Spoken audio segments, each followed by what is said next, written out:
"You're wrong, son." That's what I replied when he called me saying he had sold everything that was ours.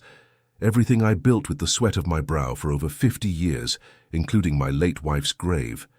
How can a son do this to his own father? At that moment, my old heart nearly stopped. My name is Anthony Gerald Parker. I'm 83 years old and have lived a good life, despite the calluses on my hands and the back pain that's always with me. I worked my whole life as a cattle rancher in Lubbock County, Texas. Started as a ranch hand, then foreman, until I could buy my first piece of land. It wasn't much, but it was mine. Today, or rather, until yesterday, I had a 600-acre ranch, 350 head of Angus cattle, a main house that I built with my late wife Martha, and I even bought a perpetual plot for her to rest in peace, all with great sacrifice. My life was never easy, no sir. I always woke up before sunrise with the stars still shining in the sky. I remember like it was yesterday the smell of the ground moistened by the morning dew. I'd saddle my horse and go check the cattle, inspect fences, supervise the ranch hands. Even after things improved, I never stopped putting in the work. As my father used to say, the owner's eye fattens the cattle, and it sure did. I built a legacy that would have supported 5 generations without worry. But ingratitude has a bitter taste like bile. Before continuing this story, I'd like to thank the Grandpa's Voice channel for letting me share my story, and I ask you who are watching to subscribe to the channel, leave your like, comment where you're watching from and what time it is there. Every day there's a new story here, and believe me, many of them will make you rethink how you treat your elderly, your parents, your grandparents. But returning to my son Richard's phone call, when he said he had sold everything and was going to take me to a nursing home, I laughed. It wasn't from joy. It was from desperation, mixed with a certainty he didn't have, because I had an ace up my sleeve that my own son didn't know about. Part 2. Building the context. I was born in 1942 in a small town called Plainview, near Lubbock. It was so small it barely showed up on maps. My father had a small farm where he grew a bit of everything: corn, wheat, cotton. We lived simply, but there was always food on the table. We were 7 siblings, with me being the oldest. From an early age, I learned to wake up with the roosters crow and help in the fields. School was a luxury. I only studied until 3rd grade. After that, the hoe became my notebook and the scorching sun, my teacher. At 15, I left home for the first time. I went to work on Colonel Sebastian's ranch, a respected man in the region. I started as a helper, doing a bit of everything: cleaning stables, feeding animals, fixing fences. Over time, I learned about cattle. I had a special way with the animals, especially the wilder ones. "This boy has a good hand," the foreman would say. By 20, I was responsible for the entire herd management. The work was hard but rewarding. I'd wake up at 4 a.m., drink strong black coffee, and head to the corral. The smell of fresh manure, the mooing of cattle, the dew wetting my leather boots. That was my life for decades. On vaccination days, it was double the work. We'd gather the cattle in the pen, separate the lots, and apply the vaccines one by one. Many times I'd return home after sunset, with an aching back but satisfied with a job well done. It was at a church social that I met my Martha. It was 1965, the 4th of July picnic.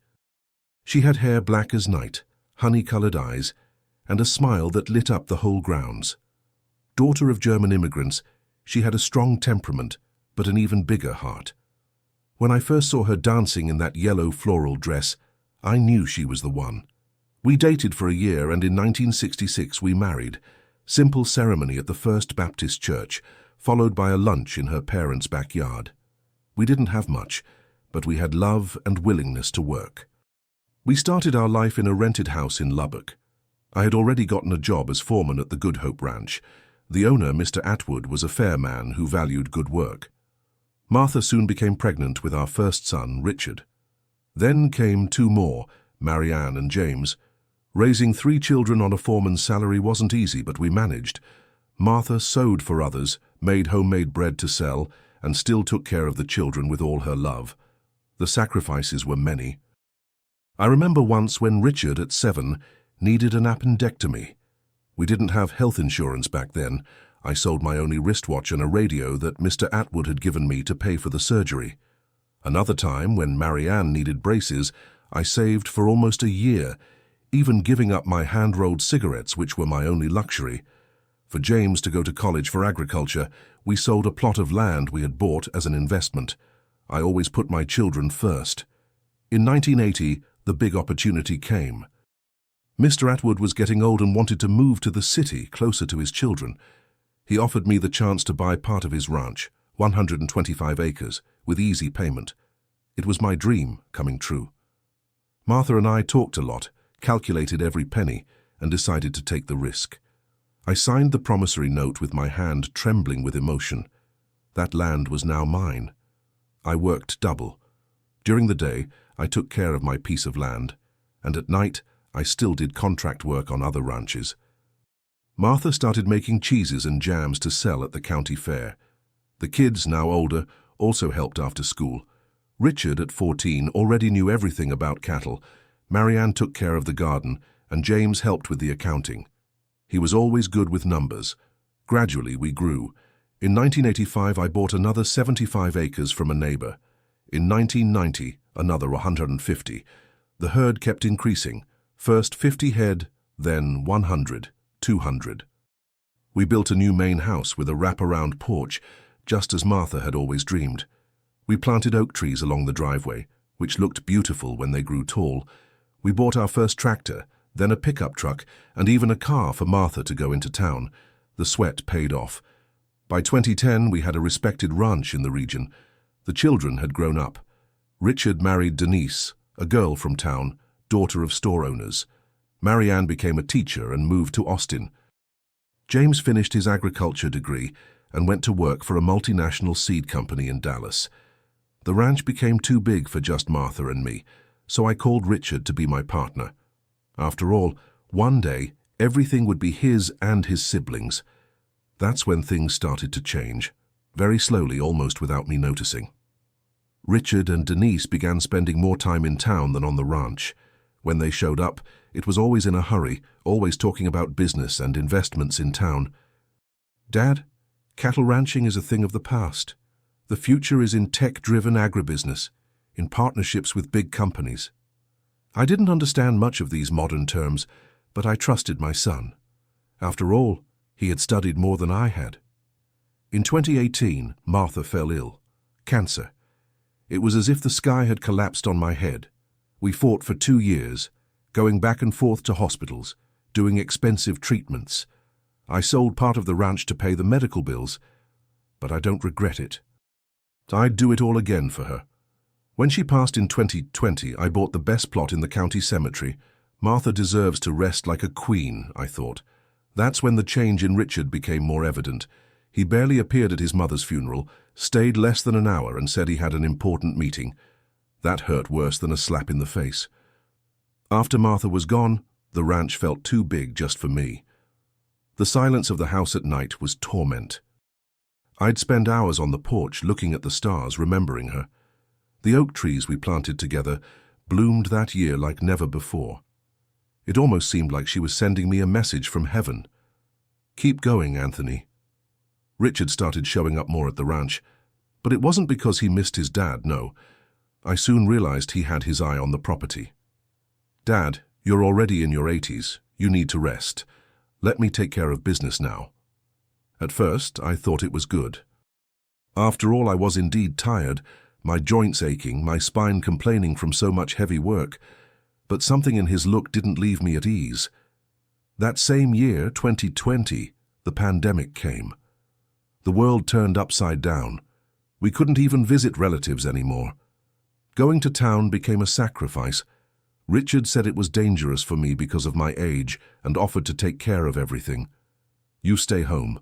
I'll handle the business, make the payments, see to the accounts." That's when his plan began. First, he convinced James, my youngest, to sell the inheritance that would have been his. "Dad, James needs money to open a consulting firm in Dallas. It's his dream, and we need to help." I, suspecting nothing, signed the papers he brought me. Only later did I find out that Richard paid his brother a pittance, far below the real value. Then it was Marianne's turn. She wants to buy a house in Austin. She needs to make a down payment. More papers, more signatures. I trusted my son. After all, he was blood of my blood, flesh of my flesh. How could I imagine that my own son was pulling a fast one on me? In January 2023, Richard showed up with an idea that left me intrigued. Dad, we need to protect the assets. There are a lot of thieves out there, a lot of scammers. Let's put everything in my name just so you don't have to worry about the bureaucracy. In practice, nothing changes. That day, something inside me raised an alarm. Richard, I need to think about it, I replied. It was around this time that I began to notice other changes. The ranch's longest-serving employees, people who had worked with me for more than 30 years, started getting laid off. Dad, they're too expensive and don't produce like they used to, Richard justified. Old Joe, who was almost a brother to me, ranch foreman since I started, was fired without any explanation. When I complained to Richard, he said I was senile, that I had never authorized such a thing. It was as if they were erasing me from my own story. The neighbors also started telling me strange things. Richard had been negotiating parts of the ranch without consulting me. Lands that I had conquered with so much sacrifice were being sold at rock-bottom prices. Mr. Parker, yesterday your son showed that creek area to the folks from the energy company, Mr. Gerald, my fence neighbor, told me. They want to buy everything by the end of the month. One morning in April 2023, I received a visit from Joe, the manager of First National Bank in Lubbock, a serious, trustworthy man who had been handling my accounts for over 20 years. Mr. Parker, I came personally because I'm concerned. Did you really authorize all these transfers? When he showed me the statements, I nearly fell off my chair. More than $2 million had left the ranch's account in the last 6 months. Money that I didn't even know had been moved. No, Joe, I didn't authorize any of this. My voice came out trembling, mixing anger and despair. Mr. Parker, the transfers were made with your password and digital signature. You gave the password to your son. It was like a slap in the face. Yes, I had given him the password to pay the ranch bills, the employees, the suppliers, but I never imagined he would use this against me. That night, I couldn't sleep. I kept tossing in bed, feeling a tightness in my chest that wasn't just sadness, it was physical pain. Martha, what do I do? I asked, looking at her picture on the bedside table. It was as if she had answered me. Anthony, open your eyes. Our son is no longer that boy we raised. The next day I woke up determined to confront Richard. I called him, but it only went to voicemail. I sent a message, nothing. 3 days later, when I was about to go to the police, he showed up at the ranch. He came with Denise and 2 men I had never seen before. One of them carried a folder full of papers. Dad, this is Dr. Paul, attorney, and this is Robert, real estate broker. We need to talk. We sat on the porch, that same porch where Martha and I had spent so many afternoons watching the sun set behind the hills. The lawyer opened his folder and started pulling out a bunch of documents. Mr. Parker, these are just some formalities to regularize the situation of the properties. What situation? What properties? I asked, already feeling my blood boil. That's when Richard took control of the conversation. Dad, you're too old to take care of all this. The ranch is a lot of work. There are lots of bills to pay, lots of problems to solve. You deserve to rest. And who said I want to rest? This ranch is my life. It was, Dad. It was your life. Now you need to accept that things have changed. The lawyer pushed a paper in front of me. Just sign here, Mr. Parker. You transfer total administration of the assets to your son, who will take care of everything so you can live peacefully. I took the paper and read it carefully, word for word. It was a power of attorney, giving Richard full authority to sell, trade, administer all my assets. I would be practically a living dead man with no right to anything. I'm not signing this, I said, returning the paper. It was then that I saw a transformation in my son's face. That boy I taught to ride a horse, whom I carried on my shoulders when he was little, who cried in my arms when he got hurt, now looked at me with contempt. Dad, you don't have a choice. We've already sold 70% of the ranch. The money is already invested in other businesses. Either you sign or we'll have to take more drastic measures. What measures, Richard? Are you going to force me into a home? Are you going to say I'm crazy? My voice came out louder than I intended. If necessary, yes. Denise has an uncle who's a doctor. He can certify that you no longer have the capacity to manage your assets. Then the court gives me guardianship, and we solve this another way. At that moment, I felt as if an abyss had opened between me and my own son. How could he be doing this to me after all that Martha and I had sacrificed for him? "Get out of my house," I said softly, but firmly. "What?" "Get out of my house," I shouted, rising from the chair, "and take these vultures with you. This ranch is mine. I built every piece of it with my sweat, and nobody's going to take me out of here while I'm alive." Richard laughed, a cold, calculating laugh. "Dad, you don't understand. The ranch isn't yours anymore. You signed the transfer 6 months ago." "I never signed anything like that." "Yes, you did. Remember those papers to protect the assets? That was the transfer of ownership. The ranch is now in my name." I felt as if the ground had disappeared from under my feet. The porch walls seemed to spin around me. Martha was right. Our son was no longer that boy we raised with so much love. "I'm going to sue you, Richard. I'll go all the way with this." "You can try, Dad. Your word against mine. An old man in his 80s, possibly with Alzheimer's, against a respected businessman in the region. Who do you think the judge will believe?" The following weeks were a nightmare. Richard cut off my access to the bank accounts, cancelled my credit cards, and began selling the ranch's cattle without consulting me. The remaining employees were instructed not to obey me. It was as if I had become a ghost in my own house. I tried to talk to Marianne and James, but both sided with their brother. "Dad, Richard only wants what's best for you," Marianne said on the phone. "The ranch is too much work. You need peace at your age." James didn't even answer my calls. It was during this time that I discovered the extent of my son's greed. Through an old friend at the bank, I learned that Richard had taken out huge loans using the ranch as collateral. The money wasn't for improvements or business investments, but to buy luxury properties in Austin and Dallas in his and Denise's names. Mr. Parker, he even mortgaged the main house. Mario, my bank friend, told me in secret. If he doesn't pay the installments, you could lose everything. The last straw came when I discovered that Richard had initiated the sale of the perpetual plot where Martha was buried. That's right, sold his own mother's grave. I went to the cemetery on a Friday, as I did every week, to bring flowers to my late wife, and the administrator stopped me. "I'm sorry, Mr. Parker, but this plot now belongs to the Rodriguez family. Mr. Richard signed the transfer 2 weeks ago." I returned home devastated. I sat on the porch and cried like a child. "Martha, forgive our son. He doesn't know what he's doing." But deep in my heart I knew that Richard knew exactly what he was doing. It was that night that I received the call. It was almost 10 o'clock. I was already preparing for bed when the phone rang. "Dad, tomorrow I'll come by to pick you up. I sold the house, the cattle, the land, and even Mom's grave. Pack your bags. I'm taking you to the nursing home, Sunset Haven in Austin. I've already arranged everything with them." My heart nearly stopped. So this was it.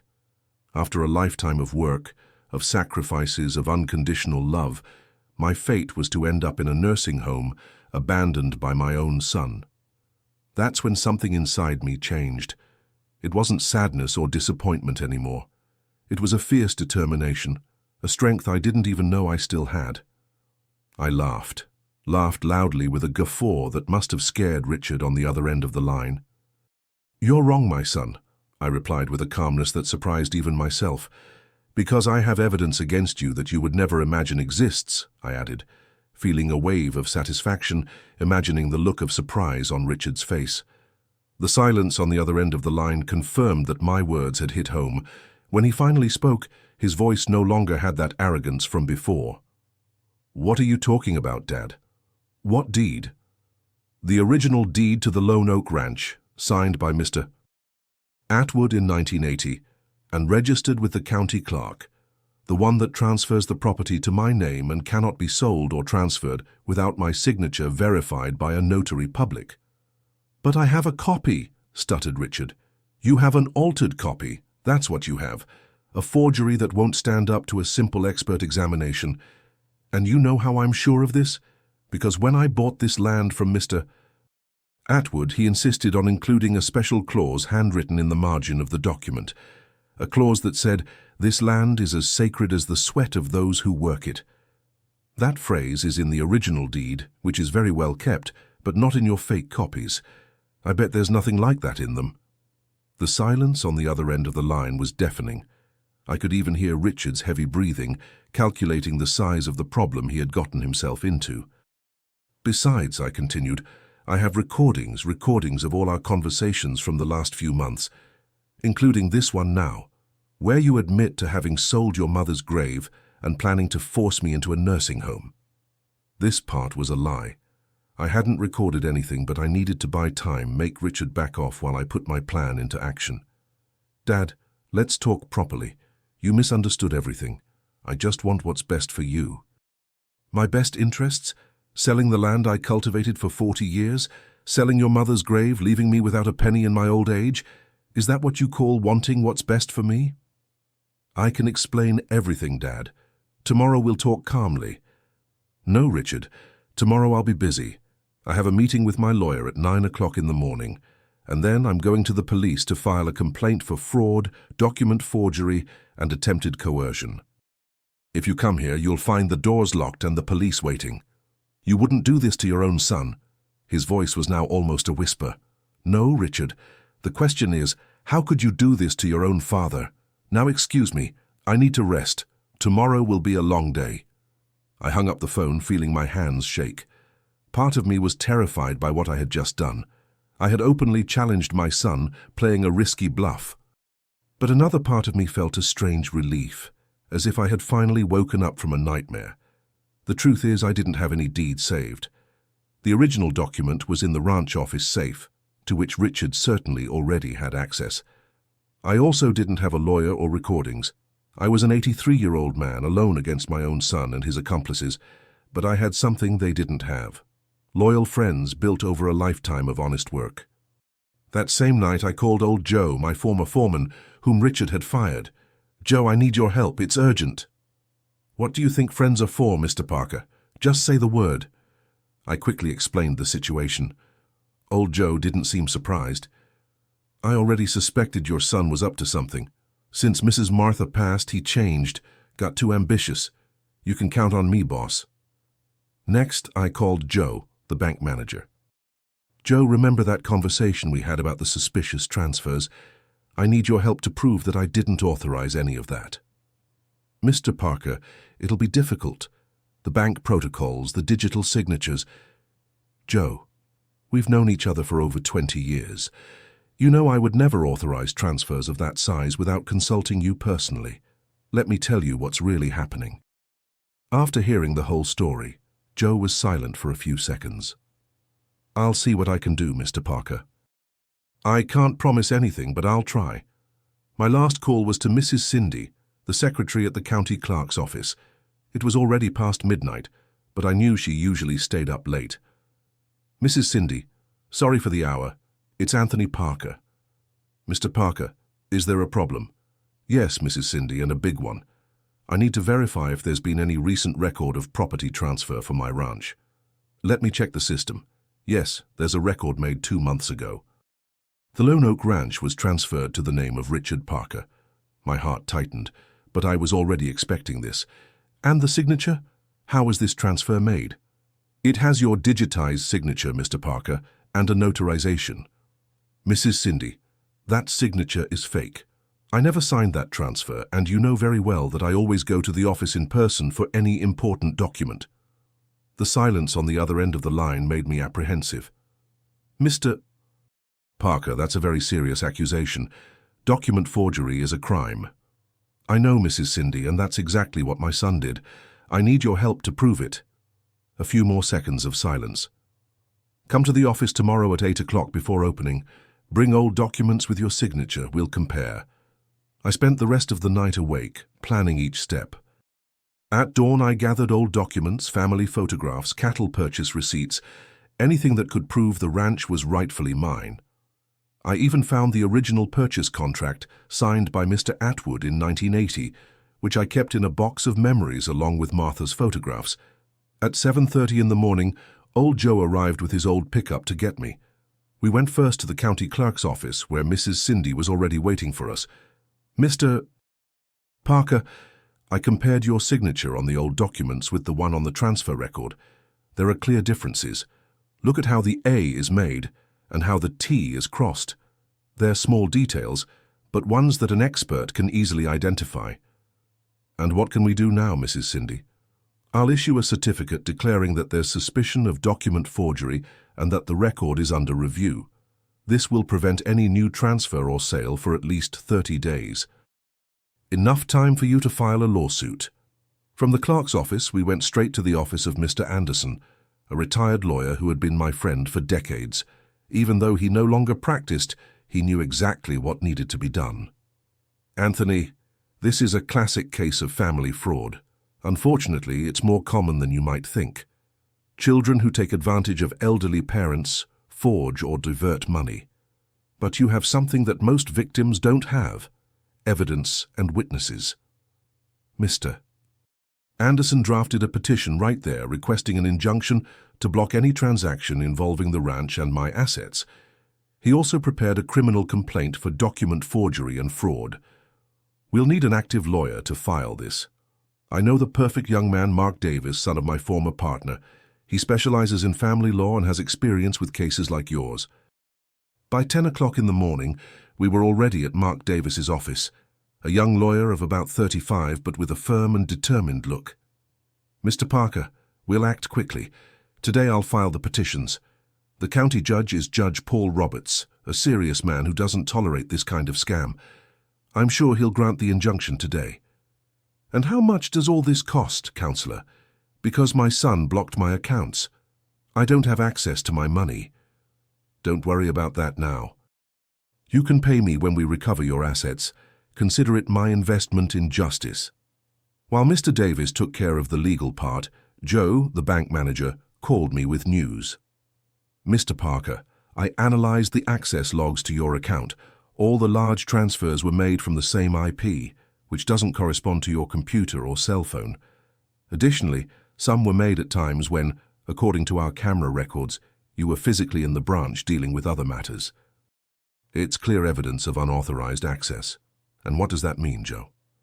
It means I can issue a technical report attesting to the suspicion of fraud. With this, we can preventively block the accounts and initiate a process to contest the transfers. I can't promise we'll recover everything, but at least we prevent more money from being diverted. At noon, we received the news that the judge had granted the injunction. The ranch was officially blocked for any transaction, and the bank accounts related to the assets as well. Richard could no longer sell anything or make new transfers. It was at this moment that my cell phone rang. It was him. Dad, what did you do? There's a court officer here at my office with a summons. They froze my account. How could you do this to me? No, Richard. The question is, how could you do this to me, to your own father, to your mother's memory? This won't stay like this. I'll hire the best lawyers. I'll prove that you're senile, that you don't know what you're doing. Do that, son. And I'll show the judge the evidence of the forgery, the testimony of witnesses, and the bank's report, proving fraudulent access to my accounts. Let's see who the judge will believe. The anger in his voice gave way to an almost pleading tone. Dad, let's solve this as a family. We don't need judges and lawyers. We're blood of the same blood. Too late, Richard. You chose this path when you decided to rob me. Now we'll go all the way. The following weeks were intense. Richard really hired expensive lawyers from Dallas who tried everything to nullify the injunction, but the evidence was too solid. The expert examination confirmed that my signature on the transfer documents was fake. The bank's report proved unauthorized access to the accounts, and the testimony of old Joe and other former employees revealed how Richard had systematically isolated and manipulated me after Martha's death. The case gained repercussion in the region. Many other children were doing the same to their elderly parents, and my story became a symbol of resistance. The local newspaper published a front-page story. 83-year-old fights in court against his own son's scam. But the hardest blow to Richard came from where he least expected, his own wife, Denise. When she realized that the house of cards was collapsing, that the accounts were blocked, and that there was a real risk of criminal conviction, Denise sought me out in secret. "Mr. Parker, I came to ask for forgiveness. I knew what Richard was doing, but I was afraid to oppose him. He's changed a lot in recent years, became obsessed with money, with status. He's no longer the man I married." "Why are you telling me this now, Denise?" "Because I can't live with this guilt anymore, and because I have evidence that can help you." Denise opened her purse and took out a flash drive. "Here are copies of emails where Richard discusses with Dr. Paul, that lawyer who came to the ranch, how to forge your signature and transfer the assets without you noticing. There are also spreadsheets detailing where every cent he took from your accounts went." "Why did you keep this, Denise?" "At first it was just to protect myself in case he ever tried to blame me. Then I realized it was the right thing to do. My parents raised me better than this, Mr. Parker. They would be ashamed if they knew what I allowed to happen." The evidence provided by Denise was the final nail in the coffin of Richard's pretensions. The judge not only maintained the injunction, but ordered the immediate return of all diverted assets and values. And most importantly, he prohibited Richard from approaching me or the ranch without judicial authorization. The criminal process is still ongoing, but the prosecutor has already indicated that he will request prison time. Richard could get 4 to 8 years for fraud, document forgery and embezzlement. As for Martha's grave, we discovered that the sale had never really been finalized. Richard had received a deposit, but the plot was still legally in my name.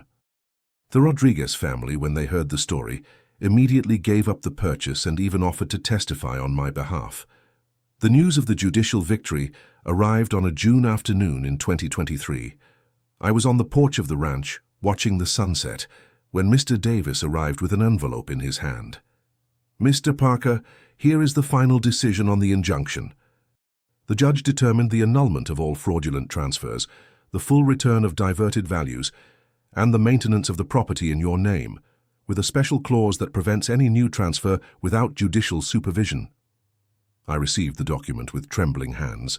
There it was in black and white, the confirmation that justice, even if slow, still worked. "And there's one more thing," continued Mr. Davis, taking another paper from the envelope. "We found buyers for the lands that Richard illegally sold. They're ranchers from the region who, when they heard your story, offered to return the areas for the same value they paid.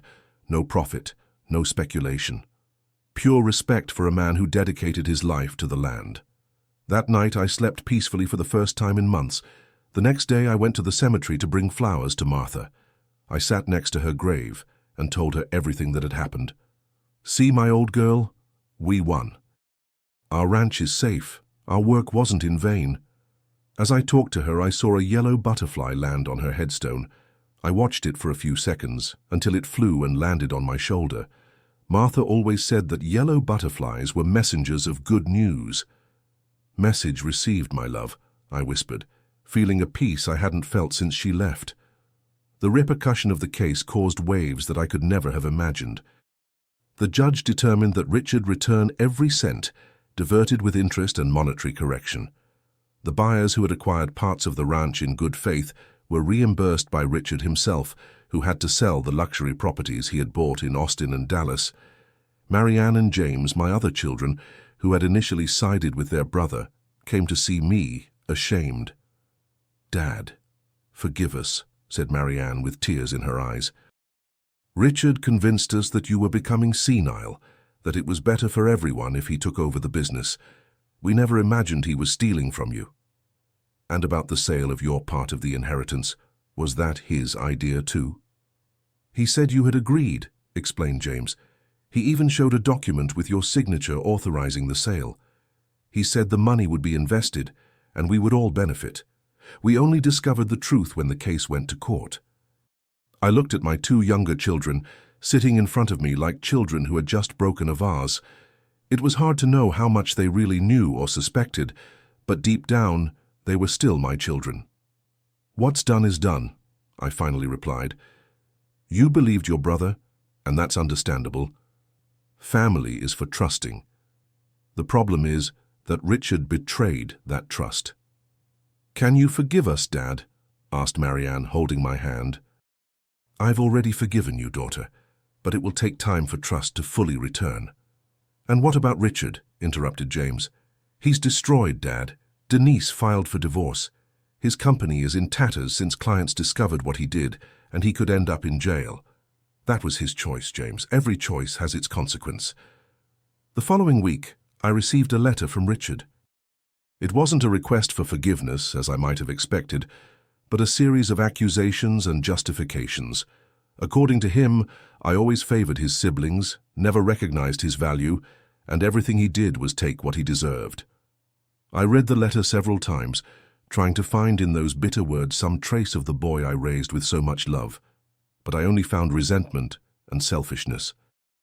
I kept the letter in a drawer and decided I would respond when the dust settled, when perhaps both of us could see the situation more clearly. Time passed, and life on the ranch slowly returned to normal. I rehired old Joe as foreman and brought back other former employees whom Richard had dismissed. Together we began to recover what had been lost, not just in material terms, but also the spirit of the place.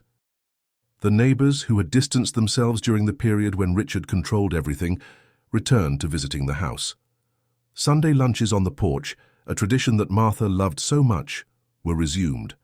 And I, at 83, rediscovered the pleasure of seeing the cattle grazing peacefully in the fields I helped form. Now, months after that phone call that changed everything, I'm here on the porch of Lone Oak Ranch, watching the sun set behind the hills. The gentle breeze brings the smell of freshly cut grass and the mooing of cattle returning to the corral. I'm 83 years old, but I feel rejuvenated, as if I've been given a new chance to live. This whole story made me reflect a lot on life, on family, on the values we pass on to our children. Where did we go wrong? This question tormented me for many nights. Martha and I always gave our best to our children. We always taught the value of honest work, respect, integrity. How could Richard deviate so much from this path? Perhaps we were naive to believe that example would be enough. Perhaps we should have talked more about money, about the value of things beyond the material, or perhaps it's simply human nature, this tendency that some have to always want more than they need, more than they deserve, more than is fair.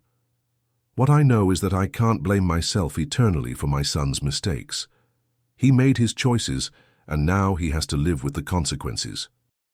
The criminal process is still ongoing, but his lawyer managed to reach an agreement with the district attorney. Instead of going to jail, Richard will serve his sentence in an open regime, performing community service and paying a heavy fine. Part of me feels relieved by this. Despite everything, he's still my son, and I can't wish for him to be imprisoned. As for my other children, Marianne and James, our relationship is rebuilding slowly. They come to visit me more frequently now. They bring the grandchildren to spend the weekend at the ranch. The children love to ride horses, fish in the pond, see the cattle being milked early in the morning. These are moments that fill me with joy and make me think that perhaps, despite everything, something good can come out of this whole story. Marianne is even thinking about leaving her job in Austin and returning to Lubbock. Dad, after everything that happened, I realized how empty life in the big city is, she told me the other day. I want my children to grow up knowing their roots, knowing where they came from. James continues in Dallas, but now comes every month to spend a weekend at the ranch. He and old Joe are implementing new pasture management techniques, things that James learned in his agriculture college, and that are greatly increasing the productivity of the herd. It's good to see his technical knowledge joining with Joe's practical experience. The two get along very well. As for Richard, well, I haven't heard from him in almost 2 months. The last time I heard anything was through Denise, who came to visit me after finalizing the divorce. According to her, he sold everything he had in Austin and moved to Montana to start life anew, away from the comments and looks of disapproval.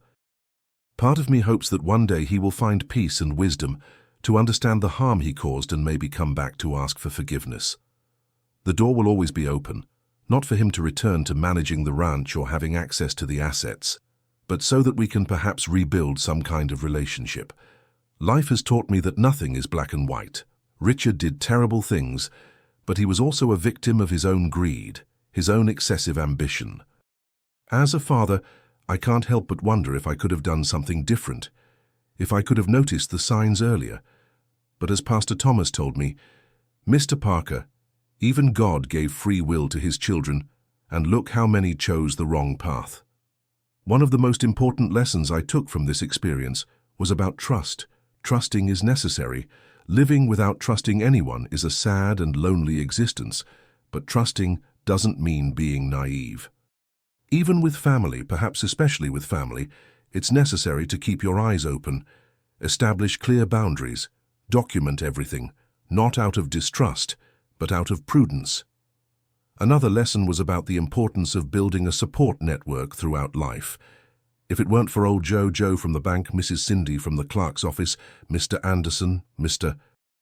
Davis, and so many other friends I made over decades of honest work, I would probably be in some nursing home today, abandoned and forgotten. It was these people, these bonds built with respect and reciprocity, that saved me when my own family betrayed me. Today, my life is reorganized. I divided the ranch administration between old Joe, who takes care of the day-to-day, and a professional manager recommended by Mr. Davis, who handles the financial and bureaucratic part. All important decisions go through me, and all documents are verified by the lawyer before I sign anything. It's a system that works well and gives me security. I also made a new will with very specific clauses about how the assets should be divided and managed after my departure. Marianne and James will inherit equal parts of the ranch, but with one condition: the land cannot be sold for at least 15 years after my death. I want my grandchildren to have the chance to know and love this place as I loved it. As for Richard, I didn't completely disinherit him. That would only feed more resentment and bitterness. He will receive a small part, enough to live with dignity, but without access to administration or decision-making power over the assets. I also made a point of setting aside part of the ranch, about 50 acres, to create an environmental reserve in Martha's name. It's a beautiful area, with native forest, springs, and an incredible diversity of birds. She always loved that piece of land. She said it was where she felt closest to God. Now, that area is legally protected and cannot be deforested or exploited, regardless of who owns the ranch in the future. In recent months, I've also become more involved with the community. I created a project to teach young people from town about sustainable cattle ranching, management techniques that respect the environment while ensuring productivity. Every Saturday morning, a group of teenagers comes to the ranch for practical classes. Seeing the interest in their eyes, the excitement when they manage to do something with their own hands, gives me enormous satisfaction. And so I live one day at a time, grateful for the time I still have. Every morning I wake up before sunrise and go to the porch to see the day begin. I drink my black coffee, watching the mist rise from the pastures, listening to the birds singing, announcing a new day. Then I mount my horse, a gentle chestnut I call Thunder, and make a round of the property. It's no longer out of necessity as it was in the old days. It's more for pleasure, for the joy of feeling the wind on my face and knowing that this land is still mine. In the afternoon, I usually receive visitors, neighbors, old friends, sometimes even people who heard about my story from the newspaper or television and come to ask for advice on similar situations. I try to help as I can, sharing what I learned. Don't wait until it's too late, I always say. Protect what's yours while you still have the strength to fight. At night, after dinner, I sit again on the porch and talk to Martha. I know it may seem like an old man's foolishness, but I feel she's here with me, especially when the sky is starry as she liked. I tell her how my day was, what the grandchildren did, how the oak trees we started together are doing. And I always end by thanking her for having been my companion on this journey, for having given me the strength I didn't even know I had. If there's one message I'd like to leave for those listening to me, it's this. It's never too late to fight for what's yours, for what you built with sweat and dedication. No matter your age, no matter if the chances seem small, no matter if the adversary seems stronger or smarter, truth and justice have their own strength and sooner or later prevail. And for the younger ones, advice from someone who has lived a lot. Build your assets, yes, work hard, achieve your dreams, but remember that the greatest treasure you can accumulate in life are true relationships, sincere friendships, people's respect. That's what saved me when everything seemed lost. Last week I received a letter. The envelope had no return address, but I recognized the handwriting immediately. It was from Richard. Unlike the last one, this one had no accusations or justifications. It was a request for forgiveness, simple, direct, sincere.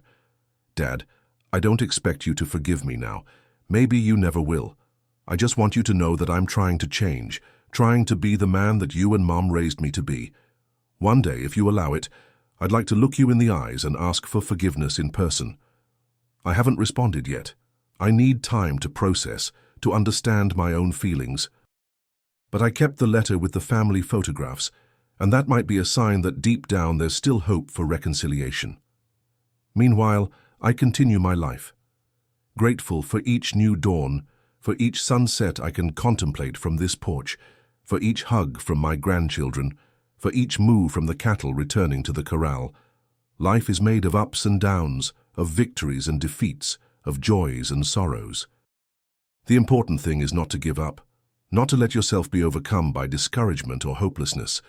If you've made it this far, I thank you from the bottom of my heart. Subscribe to the channel and leave your like. And if you've really accompanied me to the end of this journey, comment below with the word resilience. Only those who watched will understand the meaning.